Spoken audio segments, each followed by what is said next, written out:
Bonjour les amis, j'espère que vous allez bien. Ça me fait plaisir de vous retrouver encore une fois.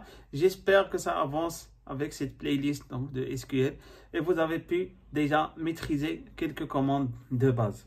Donc là, on va voir le concept de join.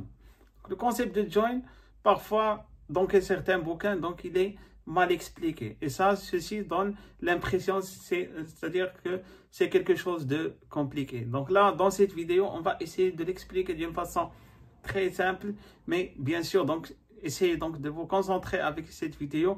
Si vous n'arrivez pas à la comprendre dès le premier coup, donc essayez de la refaire. Et encore une fois, donc je vous demande d'appliquer ce que vous avez appris ailleurs dans une autre base de données. En tout cas, même dans la base de données que dans le fichier que j'ai partagé avec vous, il y a plusieurs bases de données. Vous pouvez déjà appliquer ce que vous avez appris dans d'autres bases de données. Essayez donc de comprendre ces commandes parce que c'est ça les commandes de base. Ceci va vous aider donc à avancer dans votre parcours d'apprentissage de SQL. Voilà, rapidement, on se retrouve dans ma console pour comprendre la notion de join ensemble.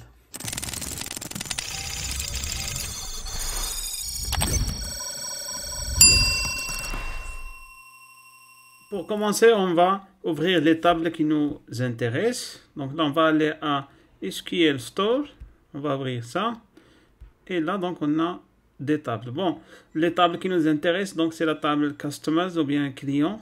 Donc je vais cliquer sur ce tableau là, et là donc je vais ouvrir la table.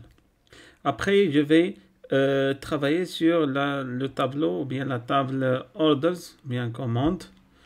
Voilà pour le moment. Donc je vais essayer de voir comment faire un join de ces deux table, c'est-à-dire donc là dans orders, donc on a order ID, donc ça c'est l'identifiant de l'ordre, et là donc on a customer ID, donc on a uniquement un identifiant client, et là donc on a les informations donc de la commande. Dans l'introduction, j'ai déjà expliqué pourquoi déjà dans SQL on crée plusieurs tables, c'est-à-dire dans cet exemple on a une table pour les commandes et on a une table ici pour les clients. Donc là la raison est évidente, donc parce que donc si là par exemple un client a modifié ses données, par exemple ici je vais changer un numéro de téléphone, donc là ça va être simple, donc parce que le numéro de téléphone apparaît dans un seul endroit. Par contre dans la table par exemple ici commande, on peut avoir donc la situation suivante. Donc ce client, par exemple un client X, a fait plusieurs commandes. Donc en même temps, il a changé son numéro de téléphone. À ce moment, je ne pourrai pas, ou bien ça va être compliqué de changer le numéro de téléphone partout. Donc la meilleure façon, c'est de garder ça à part, comme ça. Donc s'il y a un changement, donc je fais un changement ici, donc une seule fois, au lieu donc de le faire plusieurs fois ici dans cette table.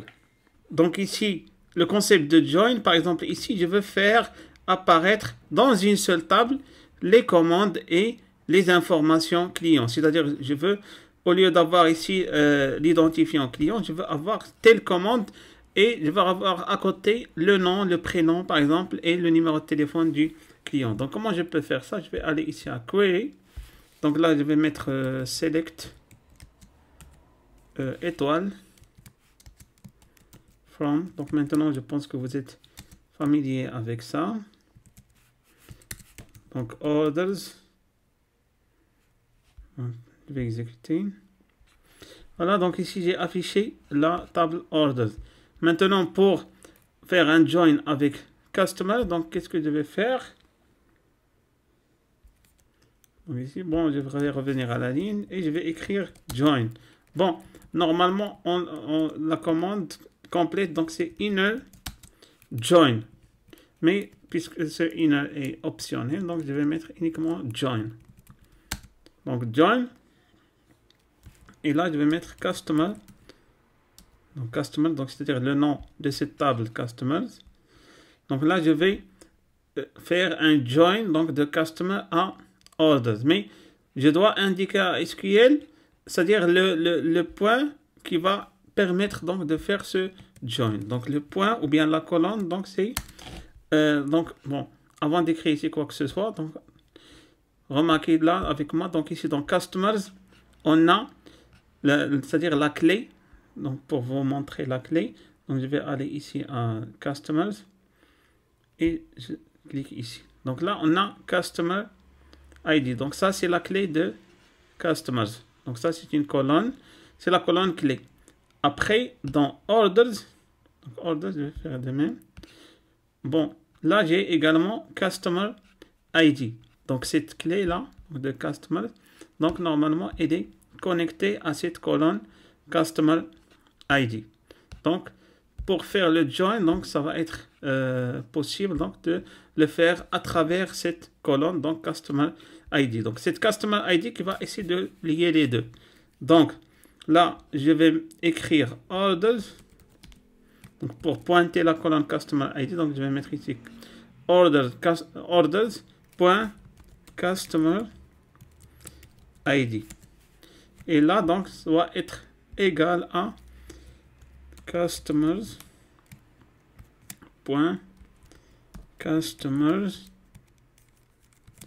ID.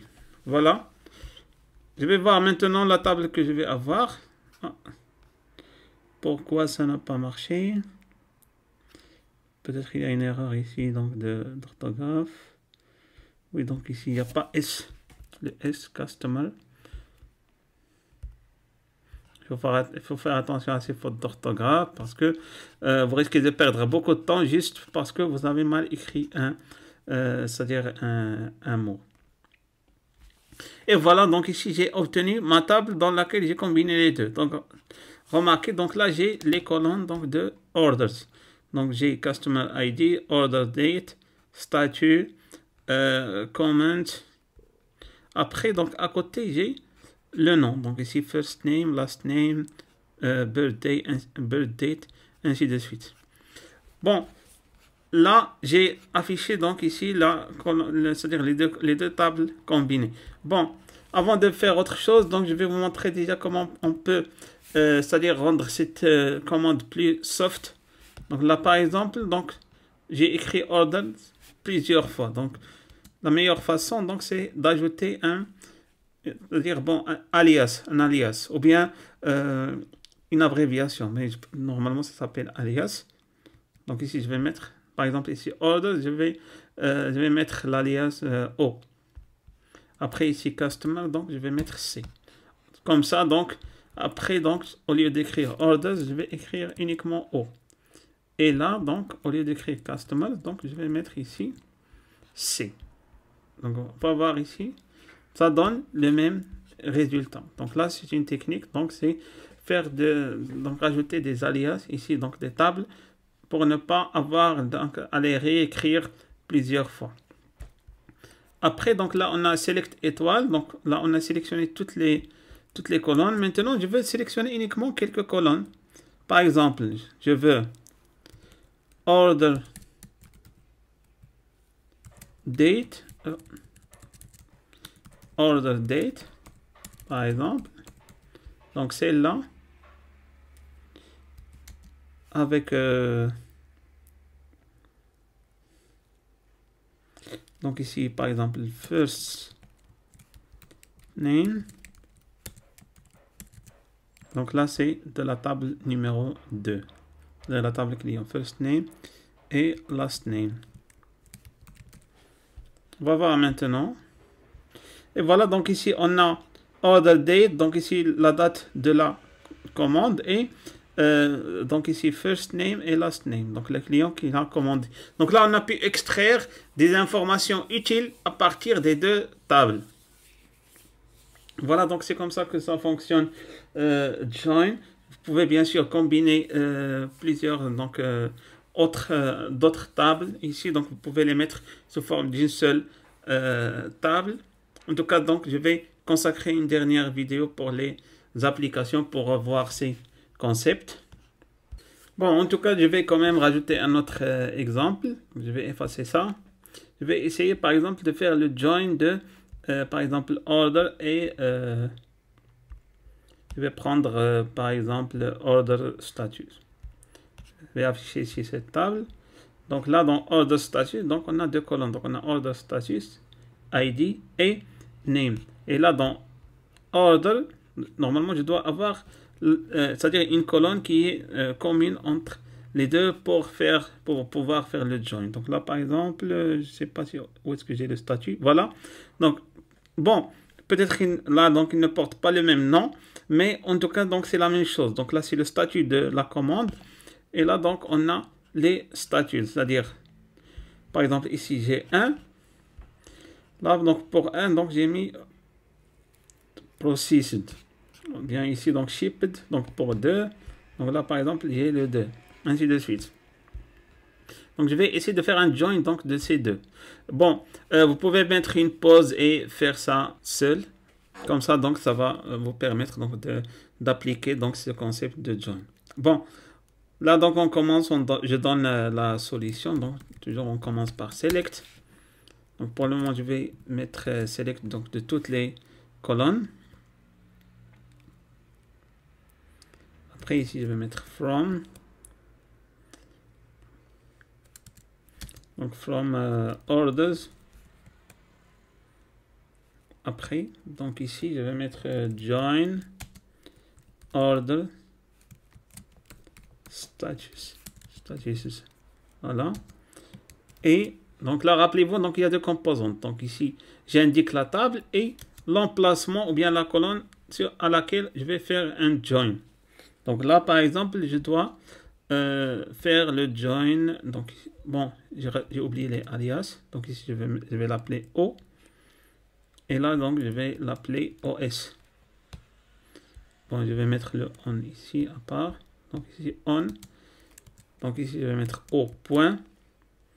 Bon, après, je vais renseigner ici le nom de la colonne. Et OS, je vais voir le nom de la colonne. Donc, pour orders, donc ici, O. Je vais voir, donc ici, ça s'appelle statut. Donc, je reviens ici à query. Donc, je vais mettre statut. Donc, ici, pour OS, ou bien order statut. Donc, ici, ça s'appelle order statut ID. Voilà, je vais voir maintenant. Et voilà, donc, j'ai rajouté ici, donc vous voyez ici un champ qui s'affiche, name, dans lequel on a mis, par exemple, ici, processed, shipped. Donc, lorsque c'est 1, donc c'est processed, lorsque c'est 2, donc c'est shipped. Je vais essayer donc ici de mettre uniquement les colonnes qui m'intéressent. Donc, par exemple, ici, je vais mettre order date, par exemple, et je vais mettre ici name, mais je vais mettre là alias statut. Je vais mettre maintenant, je vais exécuter. Et voilà, donc là, à partir donc du join, donc de orders et statut, donc là, j'ai pour la date de chaque commande, donc j'ai le statut. Bon, vous pouvez vous demander si je peux, par exemple, rajouter des informations clients, parce que ici, vous avez vu qu'il y a également possibilité, donc, d'avoir des informations clients, parce qu'on a, comme on a déjà fait au début, donc on peut combiner donc cette table-là, donc toute la table qui est déjà un join des deux tables, donc je peux rajouter une troisième table. Donc c'est très simple, c'est le même principe. Donc là, je vais mettre encore join. Donc, et je vais mettre le nom de la table. Donc ici, par exemple, customers. Je vais l'appeler, je vais mettre alias. Donc ici, c'est on.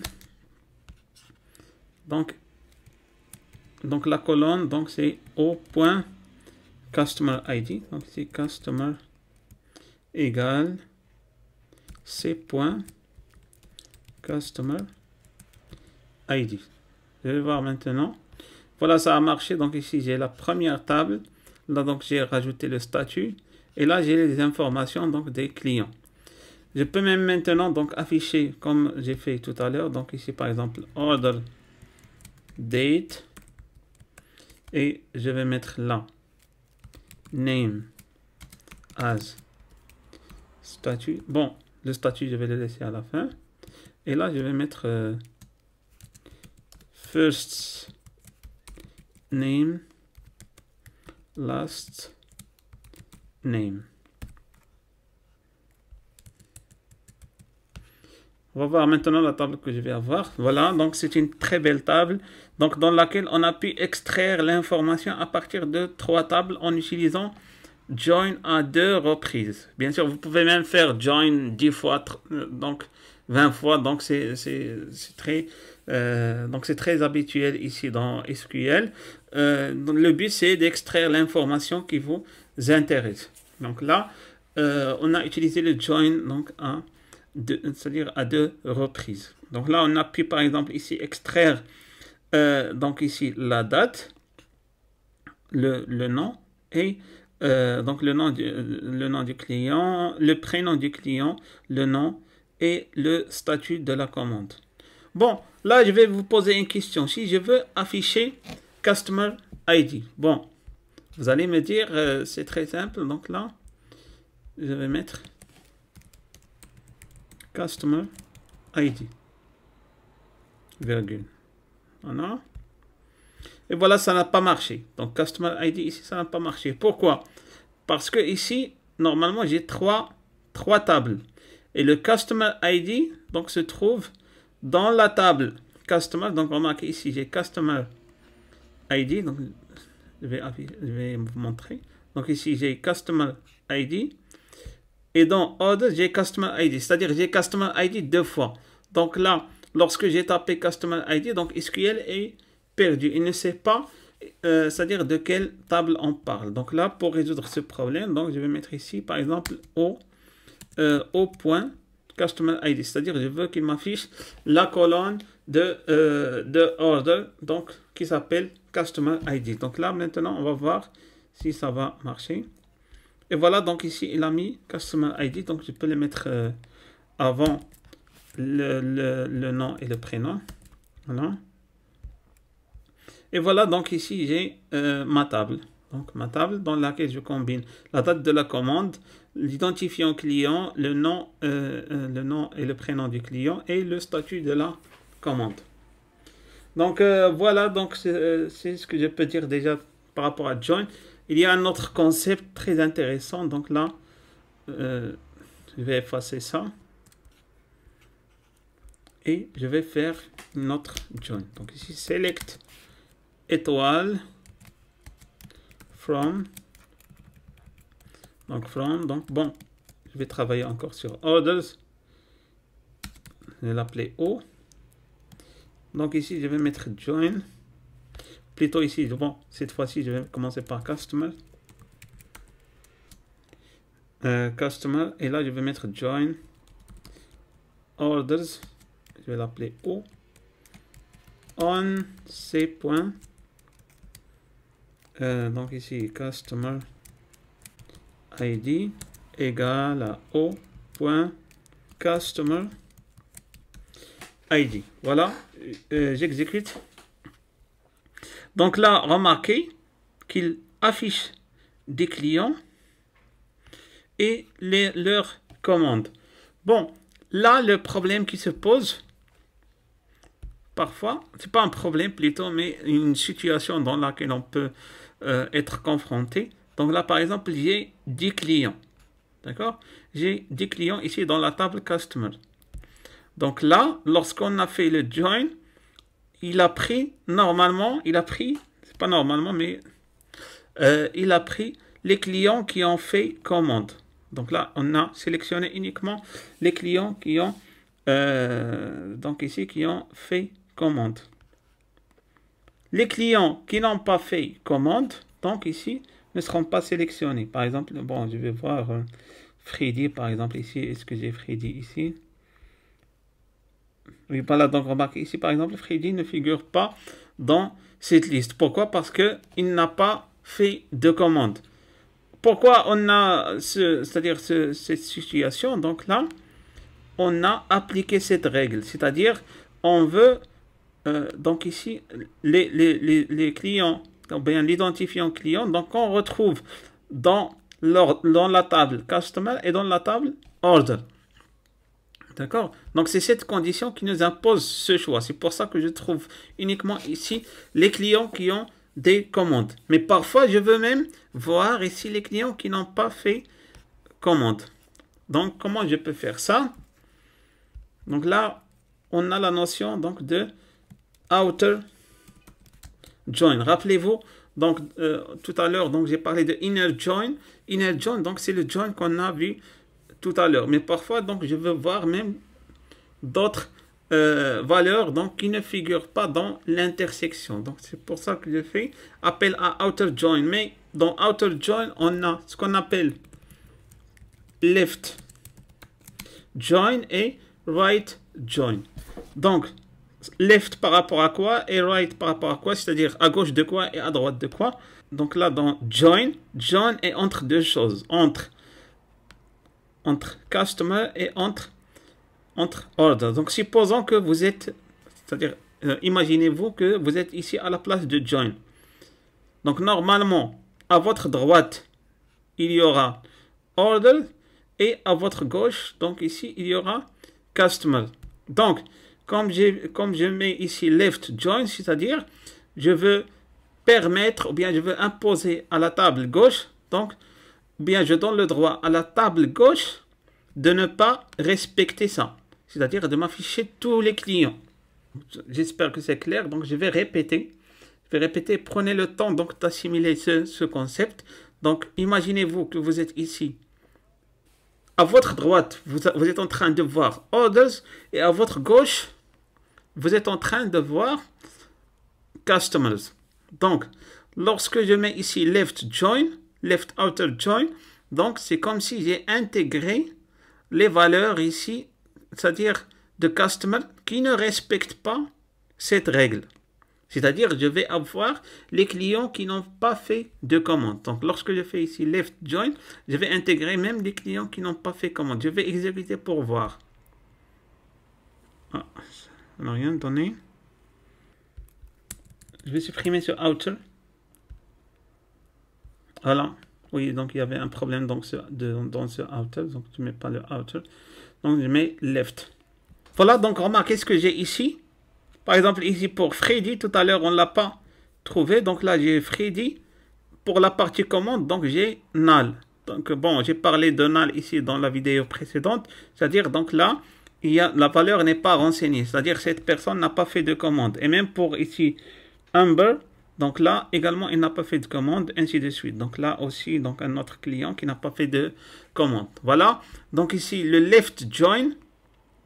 Il fait partie donc du concept de outer join, donc join, c'est-à-dire l'extérieur. Donc on a left et on a right. Donc si je mets ici right,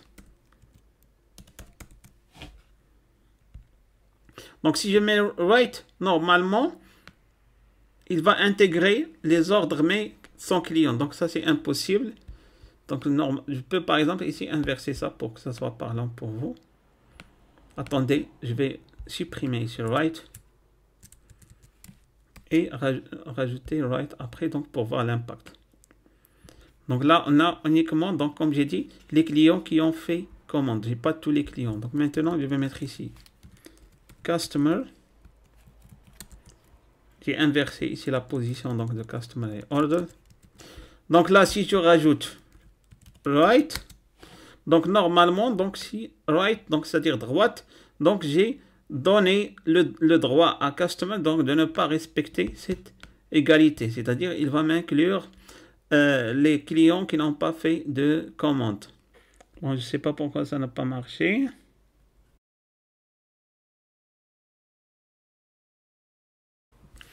Oui, il fallait inverser ici le O et le C. Voilà, donc ici, donc j'ai des commandes donc qui j'ai des clients qui n'ont pas fait de commande. Donc ici dans le tableau. Voilà, donc j'espère ici que cette notion donc de outer join, c'est-à-dire qui inclut right join et left join, donc j'espère que c'est clair pour vous. Donc si c'est pas clair pour vous, donc je vous recommande donc de revoir la vidéo et de refaire donc ces joins là donc sur d'autres tables. En tout cas, dans la vidéo précédente, donc je vais mettre quelques exercices pour appliquer ce qu'on a vu dans toutes ces vidéos, donc pour mettre en pratique les commandes qu'on a appris. Voilà, je vous remercie et à la prochaine.